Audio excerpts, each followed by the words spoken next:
ఎవరైతే క్రియేటివ్ ఫీల్డ్స్‌లో ఉంటారో, creative fields అంటే ఇక్కడ ఫ్యాషన్ డిజైనింగే అనుకోండి, ఇంటీరియర్ డిజైనింగే అనుకోండి, ఈ గ్రాఫిక్స్ డిజైనింగే అనుకోండి, ఈ కంప్యూటర్‌కి సంబంధించిన పనులే అనుకోండి, ఫోటోగ్రఫీయే అనుకోండి.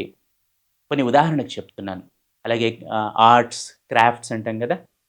ఈ కళలలో ఉన్నవారికి, లలిత కళలో ఉన్నవారికి గాని, ఈ క్రియేటివ్ ఫీల్డ్స్‌లో ఉన్నవారికి ఈ వారము అనుకూలంగా ఉంటుంది.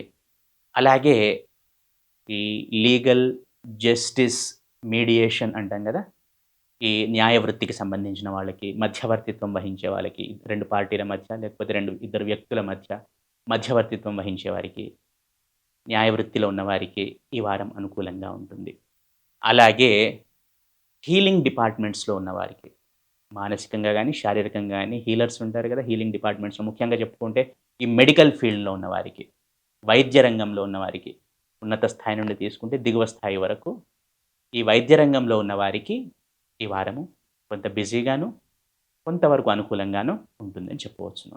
ఈ వైద్య రంగంలో గూడా ముఖ్యంగా ఆంకాలజీ, ఈ క్యాన్సర్‌కి సంబంధించి, అలాగే ఈ నరాలు, నాడీ వ్యవస్థ అంటుంటాం గదా!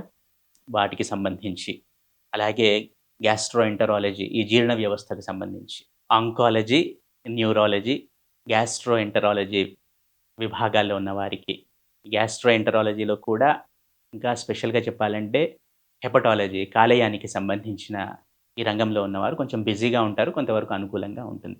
మొత్తంగా creative departments, healing departments, legal departments ఈ 3 రంగాల్లో ఉన్నవారికి ఈ వారం అనుకూలంగా ఉంటుందని చెప్పవచ్చును.